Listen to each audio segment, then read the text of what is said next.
Wow, every time I do this, I get goosebumps.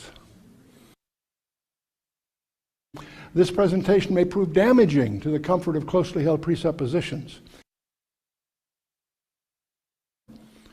The thing you need to discover is that every number, every place name, every detail in those 66 books is there by deliberate design. And that's something you need to discover for yourself, because if once you discover that, it changes your perspective in regarding the integrity of the whole, not just in broad brush sense, in a very detailed way. Are there hidden messages in the Bible? And that is mentioned several places. One way is in Proverbs 25:2. It's the glory of God to conceal a thing, and the duty or honor of kings to find them out. So I'm going to show you some of those things.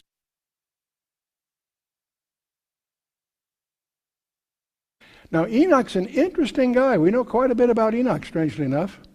When he was 65 years old, something happened in his life which caused him from that day on to walk with God, whatever that means. Okay? What happened there? Something else you need to understand. The flood of Noah did not come as a surprise. The flood of Noah was preached on for 4 generations. And Enoch was told that as long as his newly born son is alive, the judgment of that flood would be withheld. And that's why he named him Methuselah. As you analyze that word in the Hebrew, it comes from a root, muth, which means his death. It occurs 125 times in the Old Testament. And the verb shalach, which means to send forth, to bring or sent forth. The name Methuselah actually means, from the roots, his death shall bring. Now what's interesting about this is, when you get to Genesis chapter 5, we tend to sort of skip over it. Genesis 1 and 2, the creation, that's great stuff. Genesis 3 is the seed plot for the whole Bible. Genesis 4, the murder, and so forth. And Genesis 6 on is the flood of Noah. Genesis 5 is one of those chapters you have a tendency to skip over. I mean, what is it? It's just a genealogy of 10 guys, okay? Adam, Seth, Enosh, Kenan, Mahalalel, Yared, Enoch, Methuselah, Lamech, and Noah. The problem with Genesis 5 is that it's not translated for you. Most of us are operating from an English translation.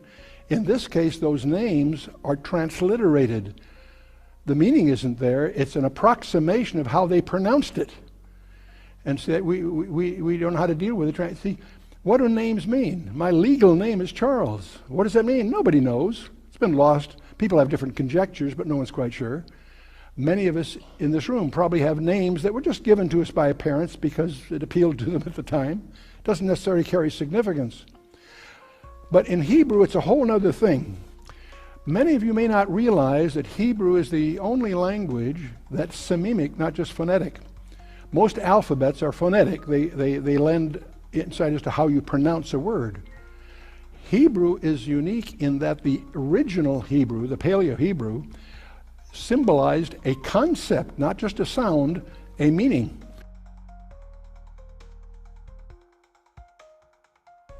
Okay, so you've been with me so far. We have a genealogy here then of 10 people. Adam, Seth, Enosh, Kenan, Mahalalel, Yared, Enoch, Methuselah, Lamech, and Noah. Let's not transliterate it, let's translate it. What do those names mean? Well, Adam means man. Seth means appointed. Enosh means mortal. Kenan means sorrow. Mahalalel means the blessed God. Yared means shall come down. Enoch, teaching. Methuselah, his death shall bring. Lamech, the despairing. And Noah, comfort or rest.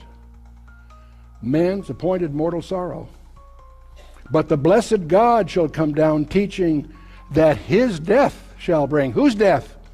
God's death. Man is appointed mortal sorrow, but the blessed God shall come down, teaching that his death shall bring the despairing comfort or rest.